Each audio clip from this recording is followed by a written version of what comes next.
So this is going to be my spoiler-free review of The Flash. As I mentioned, spoiler-free, so I won't be talking about anything that hasn't been seen in any of the trailers or promotional material. As we've seen recently, everyone loves some multiverse shenanigans. All the great fun stuff you can do with all the different universes in sort of a series.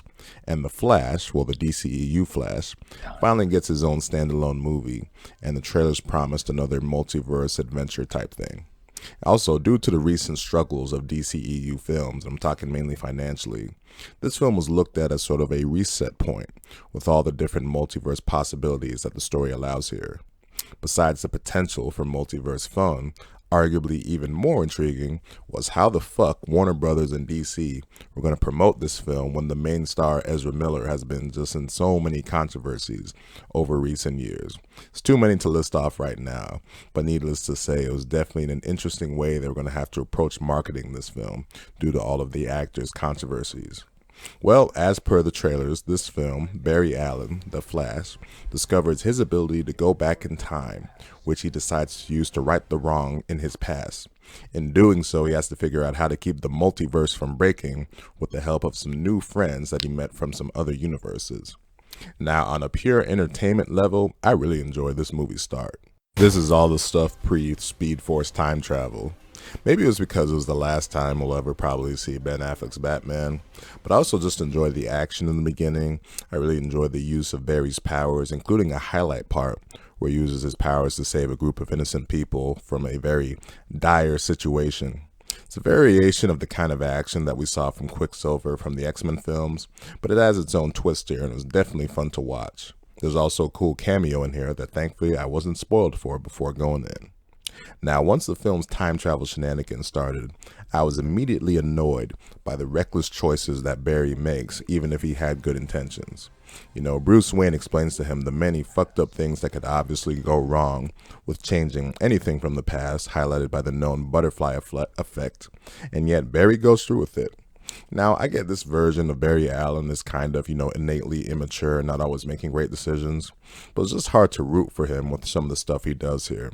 It's just like, you should know that if you go back and do any little thing in the past or something major like what he does here, that's going to have a lot of consequences and change your future going forward. But oh well, if he didn't do that, then there wouldn't be a movie.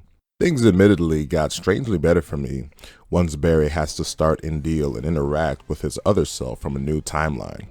I always find it amazing how they always do these scenes of how actors have to sort of act against themselves. There's an amazing amount of work that has to go in terms of precise writing, staging, and undeniably the acting. Beside this kind of thing with Moon Knight, with Oscar Isaac acting with themselves. And now you have to see this first Barry Allen acting with himself, or in this case, Ezra Miller, the actor. Now, say what you want about Ezra Miller away from the camera. Certainly there's a lot you can say for him, probably in a courthouse, but he puts in some great work here in the large amount of time that he's acting against himself, which is really the final 2/3 of the movie. He's sort of paired with himself. There's a lot of cool stuff that goes in with that. Now, the element here that got the most promotion in the trailers, and honestly the thing that I think most audiences were excited for here, is the return of Batman. No, not Batfleck. No, not the emo Batman either. Michael Keaton's Batman. That Batman is iconic because it's the first time we had ever seen a real cinematic version of Batman, because only he had the Adam West version before that. That Batman was without the camp, but with all the darkness and presence you would want from the Caped Crusader. While I've always thought that Michael Keaton was far from the perfect choice to play Batman, you can't deny that he obviously played a special role in making that character and those first two Tim Burton Batman films iconic. If going into this film what you wanted to see the most was that Batman, well, you get plenty of him here. While I obviously haven't done a full calculation, I think he is in the movie more than either of the other two Spider-Men in No Way Home. Now, given how we initially see his character in this film, I question how he's still able to be this great Batman and operate and fight the way that he does. But then when he's doing his thing and you hear that iconic Danny Elfman theme play in the background, you just go with it. Yeah. I'm Batman. Now, besides the other Barry and 1989 Batman, the other member of Barry's new group that we see here is Supergirl. Now, this Supergirl may or may not exist in the DCEU as we know her now, but in this new timeline that Barry has created, we see her. Now, the only experience that I have with Supergirl is from the mostly charming CW show. Now, this Supergirl that we see here is nothing like that. Obviously she's got a different look. She's got an edge from how we initially see her. I thought the character here was all right. She has her own moral code based on the experiences we see her in. We see her initially in a pretty fucked up state. But I thought her character was fine overall. But her story has heavy ties to the whole Man of Steel recreation element here. That's when General Zod comes down to sort of, search for Kal-El, all that kind of stuff. I find that story that was sort of brought back here to be just kind of there. I think it was only really there to have some real kind of big opposition for some action scenes towards the end, but there really weren't sort of a whole lot of meaningful story stuff going on there or revelations, besides continuing to see how much a general dick that General Zod really is. The meaningful story stuff here is the choices Barry has to make in terms of learning to get over his own grief. There's a scene towards the end of this movie where that story element definitely really does shine. It was definitely much needed to bring some more nuance to this film. Of course, the fun of multiverse stories such as this is how crazy things can get in terms of playing around with the history of the many versions of certain characters. We saw how much fun Across the Spider-Verse had with the history of Spider-Man. Well, the only comic book characters with as rich a history are Batman and Superman. And this movie definitely has a moment towards the end where it lives up to the poster tagline, Worlds Collide. Overall, I had a solid time with The Flash. Despite the long run time of 2 hours and 24 minutes, including the credits, the movie mostly sped by, pun intended. But I definitely didn't think it was, great for most of it.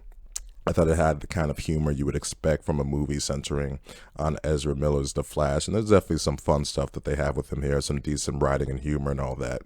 And it was a solid multiverse adventure with the kind of multiverse shenanigans that audiences want to see these days, including a very big one at the end that I can definitely say I did not see coming. So overall, I would get 7 out of 10 lightning bolts for The Flash. Now, I saw this film on official opening day Friday night, and I was very surprised at how empty my theater was. I was surprised and disappointed because this movie does have a lot of revelations that would be fun to see with sort of a big audience in terms of those crowd moments, crowd cheering moments, and reactions of stuff you got with like No Way Home. Well, it turns out, I guess my theater was empty for a reason, because this movie did $55 million on opening weekend, Friday through Sunday, not counting the Juneteenth Monday quote-unquote holiday that people are trying to promote. And that was just shocking. I know the DCEU has been in sort of a terrible state when it comes to just a big, terrible string of just either box office flops or disappointments. But you just figure that a giant multiverse adventure such as this that prominently features Batman, that should have been an easy $100 million opening weekend. It's tough to see or tell if the whole Ezra Miller stuff had that kind of effect on making audiences want to stay away, and if that's the reason this movie underperformed so much. But I know this, if it's a movie that people really want to see, audiences will go see it regardless.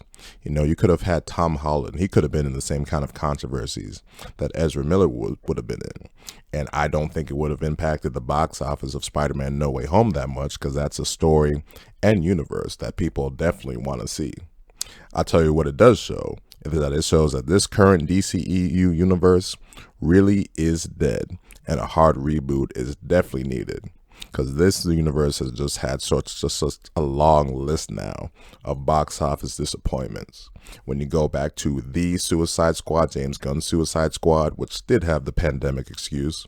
But then you go to last year, Black Adam, major box office disappointment. A few months ago, Shazam, Fury of the Gods, just an unbelievable box office bomb. And now you have this, The Flash, which just major, I guess you can say it flops given its expectations. And you can even go back further than that in 2020 with Birds of Prey, the fantabulous and whatever it was of Harley Quinn, which had definitely underperformed, and Wonder Woman 1984, which did have the pandemic excuse. But all of these movies totaled up, it's just so much box office disappointments and bombs, to where the only DC stuff that has done well is their non-multi or same universe stuff, with the Joker and Robert Pattinson's Batman, The Batman.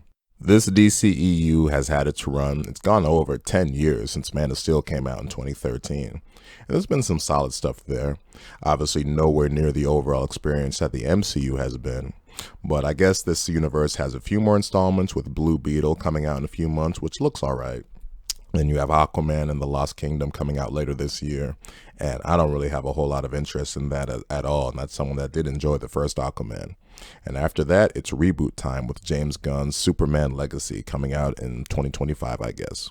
But as for The Flash, yeah, that box office is definitely not great. So that'll do it for this review, and I guess a box office look at The Flash. So if you made it to the end of this video, thank you for watching.